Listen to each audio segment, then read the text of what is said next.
तू खुद की खोज में निकल, तू किसके लिए हताश है, तू चल तेरे वजूद की समय को भी तलाश है। जी हाँ बच्चों, नमस्कार, स्वागत है एक बार फिर से आपका आपके हिट यूट्यूब चैनल आपकी पाठशाला में। बच्चों, आज के इस वीडियो में हम सोशल साइंस का सेट नंबर 2 लेकर के आए हैं। इसमें हम काफ़ी इंपॉर्टेंट क्वेश्चन आपको बताने वाले हैं और काफ़ी सारी कॉन्सेप्ट को भी डिस्कस करेंगे। तो चलिए शुरू करते बिना देर किए हुए। आपको भी लगता होगा कि बोर करते हैं, फिलहाल चलते हैं आगे और बढ़ेंगे हम अपने क्वेश्चन की तरफ। देखिए, जो हमारा सबसे पहला जो क्वेश्चन है वो है, मानव विकास की दृष्टि से भारत के पड़ोसी देशों में किस देश की आर्थिक स्थिति इससे बेहतर है? तो सही आंसर है आपका श्रीलंका डियर। ये काफी इंपॉर्टेंट क्वेश्चन है और कई बार आया हुआ है, तो इसको ऐसे ही मत करिएगा। ये पिछली बार भी आई थिंक कि आपका बोर्ड एग्जाम में आया हुआ था। ये और क्लास 10 की आपकी पूरी तैयारी चल रही है डियर, और इस चैनल पर आपको पूरी प्रिपरेशन करवाई जाएगी। फिलहाल आगे बढ़ते हैं। लिखा हुआ है, निम्नांकित में से किस राज्य को एक पिछड़ा राज्य कहा जाता है? तो हमारे सभी बच्चे जानते होंगे, सही आंसर क्या होगा? बिहार। बिहार को हम लोग जो है बहुत पिछड़े राज्यों में गिनते हैं, या पिछड़ा राज्य कहा जाता है भारत में। राइट, अब बढ़ते हैं आगे। अर्थव्यवस्थाओं के प्रमुख प्रकार कौन कौन से हैं? तो ध्यान देना, अर्थव्यवस्थाओं के जो मुख्य प्रकार हैं, अर्थव्यवस्था के मुख्य प्रकार वो होते हैं 3। कौन कौन से होते हैं डियर? मैं यहाँ पे वो तीनों के नाम लिख दे रहा हूँ। पहली अर्थव्यवस्था को समाजवादी अर्थव्यवस्था, आप लिख भी लीजिएगा, समाजवादी। आगे अर्थव्यवस्था है वो आप लिख लीजिएगा। दूसरा है पूंजीवादी, पूंजीवादी अर्थव्यवस्था। तीसरा है आपका मिश्रित अर्थव्यवस्था, मिश्रित अर्थव्यवस्था। राइट, तो ये 3 तरीके के होते हैं। तो इसका सही आंसर क्या हो जाएगा डियर? 3। अब एक क्वेश्चन और आता है कि जो अर्थव्यवस्था होते हैं उनके क्षेत्र कौन कौन से होते हैं? तो अर्थव्यवस्था के क्षेत्र की अगर बात करते हैं डियर, तो इसके भी 3 क्षेत्र होते हैं। एक तो प्राथमिक, द्वितीयक, इसको भी लिख लेना डियर, द्वितीयक और तृतीयक क्षेत्रक।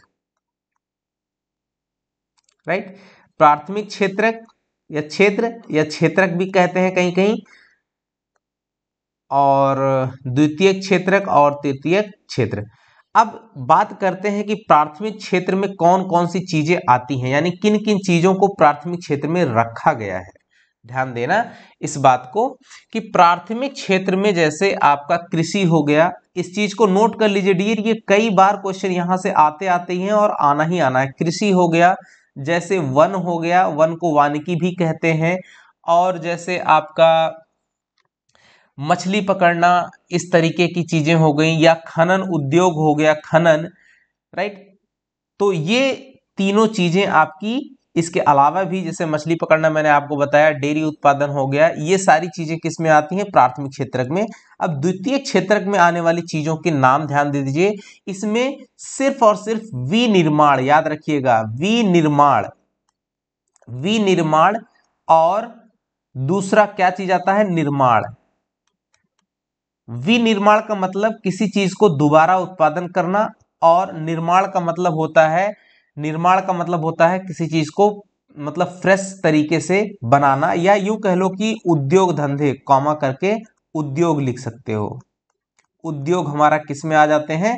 द्वितीय क्षेत्रक में। अब तृतीय क्षेत्रक में आने वाली कौन कौन सी चीजें हैं, जरा इनको ध्यान दे दीजिएगा।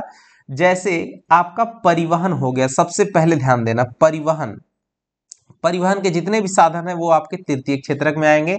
उसके अलावा क्या हो गया? जैसे खुदरा बिक्री वाले सामान हो गए, खुदरा बिक्री बोलते हैं, खुदरा बिक्री। इन्हीं चीजों को याद रखना। ये बाय नेम देगा, कहेगा कि जैसे परिवहन अर्थव्यवस्था के किस क्षेत्रक में आता है, तो आंसर रहेगा तृतीय क्षेत्रक में संबंधित है या आता है, आता है। राइट, जैसे सेवा क्षेत्र, ये बहुत पूछा जाता है, सेवा क्षेत्र, इसको सर्विस सेक्टर भी कहते हैं। सेवा क्षेत्र, सर्विस सेक्टर, परिवहन, खुदरा बिक्री, ये सभी जो है आपकी, जैसे शिक्षा सेवा हो गई, शिक्षा सेवा, सेवा क्षेत्र कोई सा भी हुआ, जैसे शिक्षा सेवा, या यूं कह लो कि सिंपली कह देगा शिक्षा। शिक्षा किस क्षेत्र में आती है? तो आंसर हो जाएगा तृतीय क्षेत्रक में। आई होप कि डियर आपको समझ में आ गया हो गया। विनिर्माण, निर्माण और उद्योग, ये सभी द्वितीय क्षेत्रक में। परिवहन, खुदरा बिक्री से संबंधित सारी चीजें, सेवा क्षेत्र यानी सर्विस सेक्टर, और शिक्षा सेवा क्षेत्र, ये सभी आपके तृतीय क्षेत्रक में आते हैं। ये आपकी अर्थव्यवस्था के क्षेत्र हैं, भारतीय अर्थव्यवस्था के क्षेत्र, भारतीय अर्थव्यवस्था के क्षेत्र। ठीक है, इसको आप लिख लीजिएगा जो मैं बोल रहा हूं। तो ये तीन होते हैं, प्राथमिक, द्वितीयक और तृतीयक, प्राथमिक, द्वितीयक और तृतीयक। और किसमें कौन कौन सी चीजें आती हैं ये अब देखिए समाजवादी। अब मैं एक बार यहां से आपको इन तीनों के बारे में बताता हूं कि अर्थव्यवस्था के प्रमुख प्रकार कौन कौन से हैं। डियर, इस बात को अगर आप यहां समझ जाएंगे तो इससे 2 से 3, 4, 5 क्वेश्चन तक भी आप लॉन्ग आंसर का भी आंसर बना सकते हो, मैं जानता हूं। क्योंकि बच्चों को यही नहीं समझ में आता कि समाजवादी अर्थव्यवस्था क्या है, पूंजीवादी अर्थव्यवस्था क्या है, मिश्रित अर्थव्यवस्था क्या है, यही नहीं समझ में आता है। तो ध्यान देना कि सबसे पहले अगर मैं बात करूं समाजवादी अर्थव्यवस्था की, मोटा मोटा एक बात दिमाग में बैठा लेना जो मैं बोलने वाला हूं। समाजवादी अर्थव्यवस्था उसी को बोलेंगे, ऐसी अर्थव्यवस्था जिसमें प्रमुख भूमिका सार्वजनिक क्षेत्रों की हो, जिसमें प्रमुख भूमिका डिपेंड किसकी बात कर रही है, भूमिका की, प्रमुख भूमिका, जिसका योगदान किसमें, अर्थव्यवस्था में, जिसकी प्रमुख भूमिका किसकी हो, सार्वजनिक क्षेत्र की हो, सार्वजनिक क्षेत्र की हो।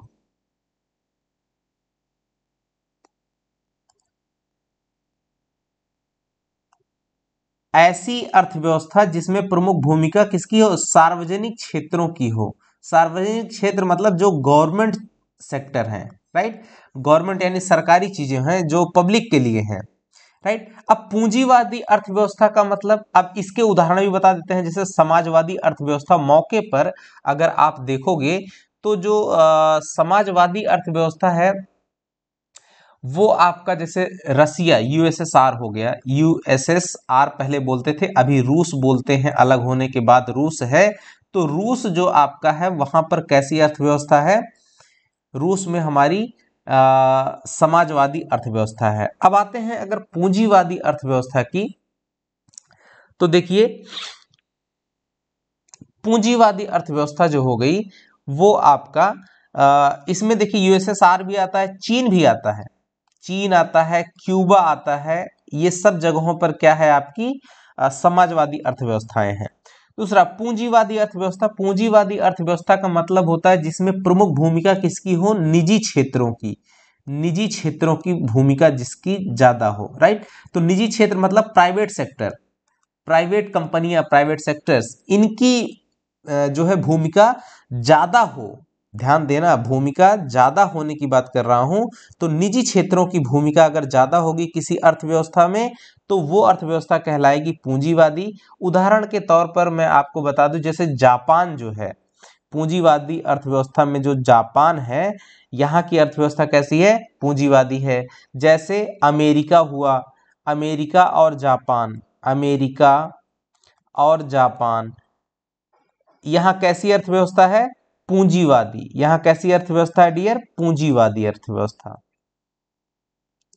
तो इनको याद रखना, ये सब क्वेश्चन पूछे जाएंगे। क्यूबा हुआ, चीन हुआ या रूस हुआ, यहाँ कैसी अर्थव्यवस्था पाई जाती है, तो यहाँ समाजवादी अर्थव्यवस्था पाई जाती है। अच्छा, मिश्रित अर्थव्यवस्था क्या है, इन दोनों को मिला दिया जाए, यानी कि गवर्नमेंट और प्राइवेट सेक्टर दोनों की भूमिका जहां पर प्रमुखता से हो वहां पर मिश्रित अर्थव्यवस्था कहलाती है।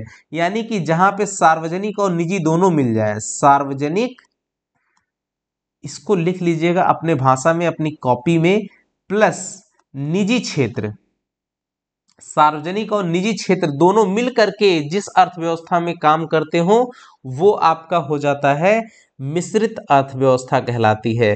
और इसका सबसे अच्छा उदाहरण है आपका अपना इंडिया। यहाँ पर गवर्नमेंट सेक्टर और प्राइवेट सेक्टर दोनों मिल करके यहाँ की अर्थव्यवस्था में भूमिका निभाते हैं। इसलिए भारत की जो अर्थव्यवस्था है वो कैसी अर्थव्यवस्था है, मिश्रित अर्थव्यवस्था का उदाहरण है, राइट। चलिए, अब इतनी बातें अगर समझ में आ गई हैं तो आगे के क्वेश्चन भी फटाफट कर लीजिएगा डियर, बहुत आसानी से। चलिए बढ़ते हैं आगे। इसमें से कौन से देश में समाजवादी अर्थव्यवस्था, देखिए यही क्वेश्चन में पूछ लिया, समाजवादी अर्थव्यवस्था, ऐसे ही क्वेश्चन बनेंगे।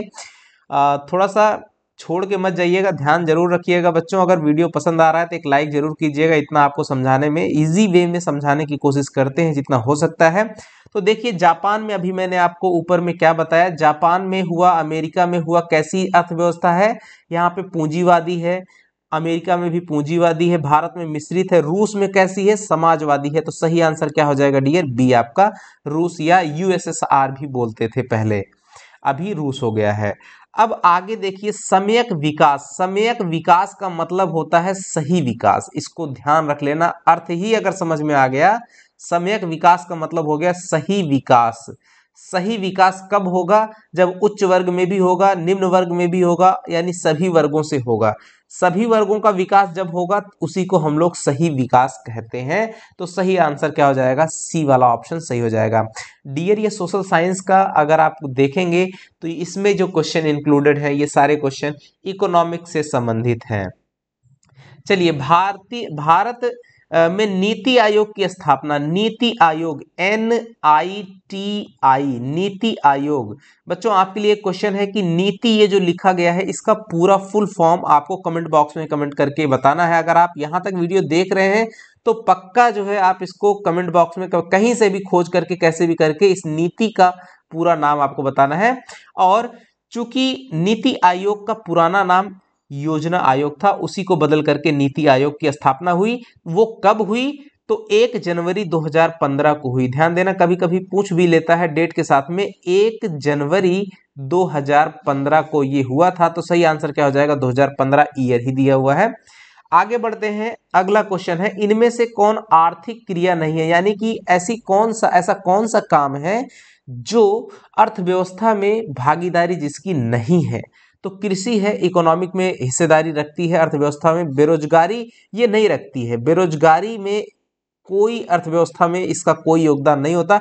बीमा, इसी को निवेश भी कहते हैं डियर, निवेश। तो निवेश अर्थव्यवस्था का एक अच्छा हिस्सा है, और परिवहन भी निवेश का एक निवेश कह रहे हैं, अर्थव्यवस्था में एक भूमिका निभाता है। तो इसका सही आंसर क्या हो जाएगा, बेरोजगारी जो है इसमें से आर्थिक क्रिया नहीं है। अब बढ़ते हैं अगले क्वेश्चन की तरफ। 8वां नंबर का क्वेश्चन है डियर, किस क्षेत्र को तृतीय क्षेत्रक, ये देखिए ऊपर में कहा गया है, मैंने बताया था किस क्षेत्र को तृतीय क्षेत्रक कहा जाता है। अब यहीं पर आप देख लीजिए कि तृतीय क्षेत्रक में परिवहन, खुदरा बिक्री, सेवा क्षेत्र यानी सर्विस सेक्टर, शिक्षा सेवा क्षेत्र, ये सभी आते हैं। तो आप इसमें से देख करके आसानी से इन क्वेश्चन को आंसर कर सकते हो। तो इसको सर्विस सेक्टर कहते हैं, सेवा क्षेत्र ये आपका तृतीय क्षेत्र में आता है। कृषि किस में आती है, और उद्योग धंधे किस में आते हैं, उद्योग धंधे आपके सेकंड में आ जाते हैं। और कृषि आपकी किस में आती है, जरा यहाँ पे ध्यान देना, एग्रीकल्चर। तो कृषि और वन खनन ये सब आपका प्राथमिक में आता है। तो हम सबको ये सब चीजें याद रखनी है बच्चों।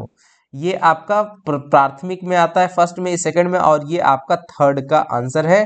तो इस तरह से ये हमको आंसर करना होगा, राइट। कभी कभी विनिर्माण कह देगा विनिर्माण किस क्षेत्र में आता है, तो आपको प्राथमिक, द्वितीय, तृतीय करके दे देगा, ऑप्शन को उलट करके भी। अब अगला क्वेश्चन है कि भारत की आर्थिक व्यवस्था कैसी है, भारत की आर्थिक व्यवस्था कैसी है, पूंजीवादी, समाजवादी, मिश्रित, ये 3 तरीके की अर्थव्यवस्थाएं आपको बताई गई। तो आपको वहां पे मैंने उदाहरण में बताया था कि भारत की अर्थव्यवस्था मिश्रित है। मिश्रित का मतलब होता है जहां पे गवर्नमेंट और प्राइवेट सेक्टर दोनों मिल करके किसी देश की अर्थव्यवस्था को बढ़ाने में योगदान प्रदान करती हैं, उसको मिश्रित कहते हैं। मिश्रित समाजवादी और पूंजीवादी का योग होता है। समाजवादी का मतलब हो गया कि जिसमें सिर्फ गवर्नमेंट सेक्टर ही प्रमुखता से रोल निभाए। पूंजीवादी का मतलब होता है जिसमें प्राइवेट सेक्टर प्रमुखता से रोल निभाए। और मिश्रित होता है जिसमें गवर्नमेंट और प्राइवेट दोनों प्रमुखता से रोल निभाएं जिस अर्थव्यवस्था को बढ़ाने में। तो भारत की अर्थव्यवस्था कैसी है, मिश्रित। अब अगला क्वेश्चन ये है, लास्ट क्वेश्चन इस वीडियो का डियर, और इसके बाद भी बहुत सारे क्वेश्चंस लाते रहेंगे, ऐसा नहीं है कि ये लास्ट ही है। और इसके पहले के वीडियोस अगर आपने नहीं देखे हैं डियर तो वो देख लीजिएगा। साइंस के, मैथ्स के और सोशल साइंस के एक एक दो सेट मैंने करा दिए हैं, आप उनको देख लीजिएगा। ऐसे ही कंटिन्यूअसली इन तीनों सब्जेक्ट के आते रहेंगे, और एग्जाम नज़दीक आने पे आकांक्षा और आपका पॉलिटेक्निक एंट्रेंस एग्जाम, इन सब की भी तैयारी होगी और स्पेशल VVIQ क्वेश्चंस भी आपके लिए लेकर रखे आएंगे, लॉन्ग आंसर भी आपको करवाए जाएंगे एग्जाम नजदीक आने पर। अभी हमें इन चीजों पर फोकस करने हैं जो 20 मार्क्स के आपके क्वेश्चन आएंगे, 20 मार्क्स के जो आते हैं क्वेश्चन 20 नंबर के, ठीक है। तो फिलहाल इसमें से बताना है कौन से देश में मिश्रित अर्थव्यवस्था है, तो सही आंसर क्या हो जाएगा, भारत, राइट। इस तरह से आपका ये सेट कंप्लीट हुआ। 10-10 क्वेश्चन ही रख रहे हैं डियर, लेकिन इस डिस्क्राइब करने की कोशिश करते हैं ताकि आपको समझ में आ जाए।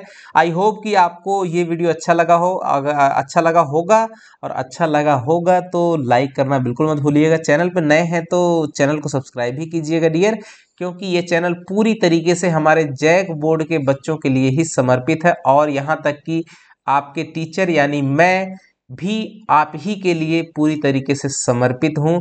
तो मिलेंगे अगले वीडियो में, तब तक के लिए नमस्कार, जय हिंद बच्चों।